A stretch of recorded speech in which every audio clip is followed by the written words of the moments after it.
Hey everyone, I hope you're having a great day. I just wanted to bring you a quick video talking about fixer-upper properties or rehab properties, fix and flip, whatever you want to call it. It is an essential part of our real estate markets and a great way for you as either an investor or a home buyer to build some equity in your home.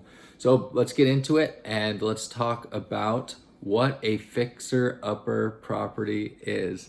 Well, when you initially think of a fixer-upper property, it may be that falling down shack on the empty lot that looks like someone hasn't lived there for decades.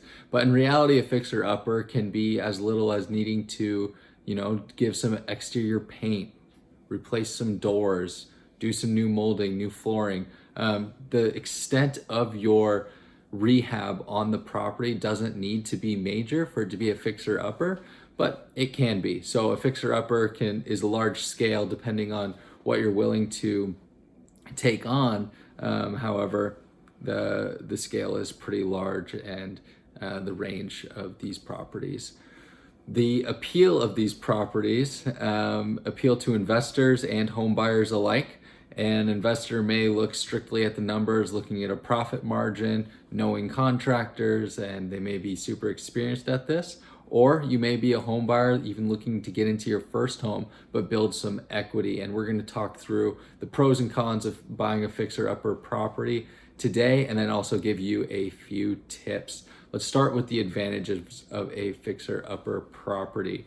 The first advantage is the purchase price. It's a lower initial entry price into the home because it does need renovations, and hopefully the seller or listing agent is able to portray that number well, and you are able to get into this home under market value and also hopefully under what your renovation value is going to be as well, or your after repair value, so you're able to build a little bit of equity into that home. The second pro of a fixer-upper property is customization. You're able to design the home maybe a little more fit to your needs. You're able to make the property a little more unique to what you want or what you would like to see in a home without tearing down a perfectly good wall or a perfectly brand new flooring in another home. A fixer-upper allows you to make those renovations without feeling like you're wasting money tearing out something that's already perfectly fine. The third pro here is the potential for increased value. We talked about this, being able to realize equity through the rehab and renovations that you put into this property. It's always great building equity in your home, even if it takes a little bit of sweat. Our fourth pro here is it's a learning experience. Being able to learn to work on your home isn't a useless skill. It's a skill that you're going to need as a homeowner and can save you a ton of money over the long term. So learning basic renovation projects is going to allow you to, almost build a relationship with your home, get to know your home better, and also give you the skills needed to do jobs around the house. Now let's talk about some of the challenges and risks with these renovation projects. Number one, obviously, hidden costs. One thing that we see a lot in fixer-upper situations when people get stuck in them is they did not account for hidden costs, or something more major came up that they didn't see in the inspection. Let's talk about mold, maybe needing to replace a roof, or just a more major repair needed to happen than they initially expected. That can really cut into your margins, and if you don't have the cash to do that, may be more difficult for you to get this property in livable condition or just in the condition that you would like it to be in. Number two here is it's time consuming. Renovations can sometimes be time consuming, and they often take longer than expected. You may think that you can replace all the floors in your house in, say a day or 2 days, and it may end up taking a week or two. You may think you can replace the kitchen and you're without a kitchen for a week while you're doing everything in there. It can be time consuming. It really just depends on if you're willing to put that time in to make those renovations and build that equity for yourself. That leads into the stress and the requirement of patience. You have a lot of ups and downs during the renovation process, especially when you do find hidden projects within the renovation, requiring hidden costs. No one really likes having that happen to them. And it can cause stress, especially if you're working a full-time job. If you're new to the fix and flip environment, it can be stressful, but without any risk, there's no reward either. So you have to mitigate that the best you can. Another challenge is regulatory issues. This may be permitting or building codes. So we always recommend that you talk with a contractor, especially in that due diligence phase, to be able to see what may be required for what you're trying to do here.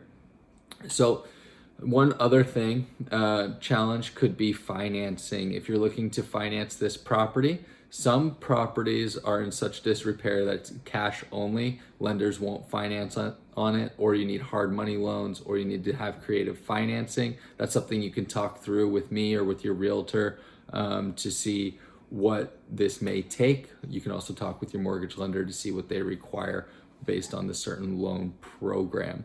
So now let's talk about a few tips for evaluating the potential of a fixer-upper. And this is going to take place before you actually close on the property, because you want to know as much as possible before you actually close that property and retain possession, so you can accurately estimate those costs. So your first step here is going to be conducting a thorough inspection. You want to assess the structural integrity and see what potential issues this home may have. Worst case scenario is you get into a home without an inspection and you find out all these major systems are wrong in a home that are going to be very costly. You don't want that to happen. So conducting a professional and thorough inspection is very important during due diligence. You can also consider location. And this is going to be evaluating the neighborhood and the market trends in that area, especially if you're an investor. Renovations and rehab projects generally may take a little longer than you expect. So you want to make sure it's in a neighborhood that can withstand the risk of time. And also looking at the surrounding area, you want to make sure that your property is actually going to fit in with the rest of the neighborhood once that rehab project is complete. Also, create a realistic renovation plan. Prioritize necessary repairs and rehab. I know the wants are generally something that we come up with right away, but look at what's necessary to add that value and equity, and then maybe make decisions on the wants. So this is a wants and needs analysis like we talk about in our other real estate buyer plans.